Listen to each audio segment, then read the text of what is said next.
We will discuss about block friction in this video.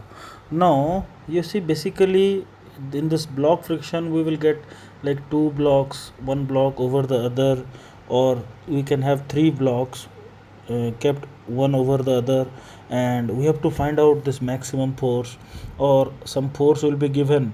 For that force you have to find out the acceleration between the two blocks. Okay, now the first thing in this situation is, you see, you have to decide for this force whether these two blocks will move together or they will move differently. And you see, there is a type of question also. You can see this is that is a famous question, that find the maximum force F that we can apply to this system such that both the blocks will move together. So first thing that we will discuss here, the understanding, the concept behind this question is, first of all we should think why this m1 is moving. Okay, this ground is smooth, we are applying a force on m2, so only m2 should move. But why this m1 is moving? Okay, because you see, this is a very practical question. If you will apply a small force, then naturally you can see both m1 and m2 will move together. But if I am applying a large force, then only m2 will move, m1 will slip up, m1 will fall somewhere here. So why that is happening? So for a small force also, why m1 is moving?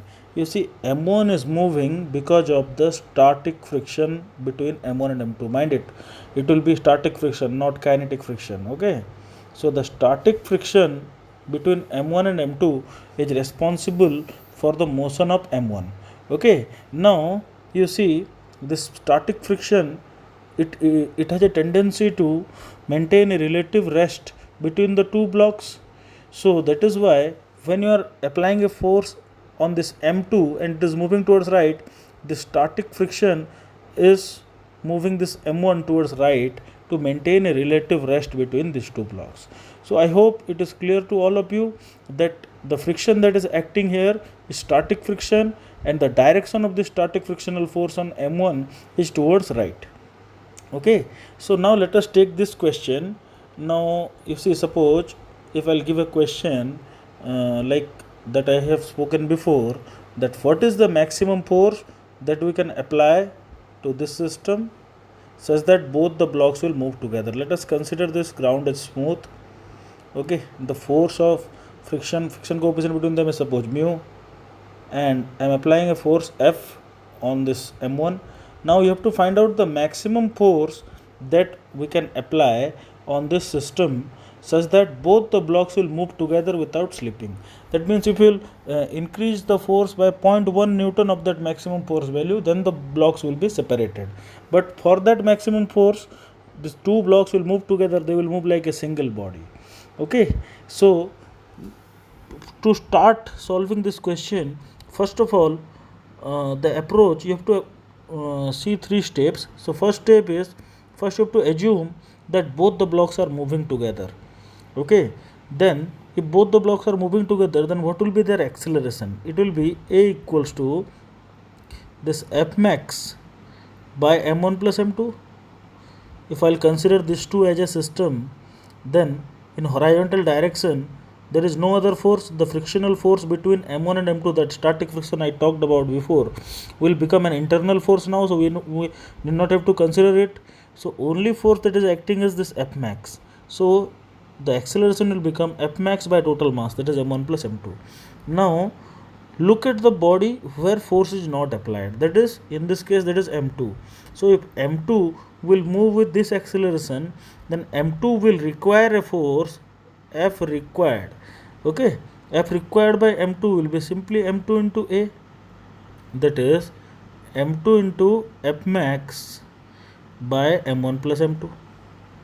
The required force by m2, you see, if a body of 5 kg is moving with 2 meter per second square, then it definitely need a net force of 5 into 2, 10 Newton. Okay, same way in this case, the required force by m2 will be m2 into f max by m1 plus m2. Now third step is, you have to see what is the force that is available with m2. The force that is available with m2 is the static friction I told you before. Okay, now the force that is available with M2 is the static friction, and we know the static friction will have a maximum value, that is Fs max. Okay, so the Fs max that is acting here will be simply mu into n. Okay, and n in this case will be m2g, so the maximum available force is mu into m2g. So the thing will is now very clear. You see, the question is, what is the maximum force that we can apply to this system? Okay, now for this m2 we have to check this condition. M2 requires a force of this much, now it is having a force of this much. Okay, now this, if this F required is less than or equal to F available,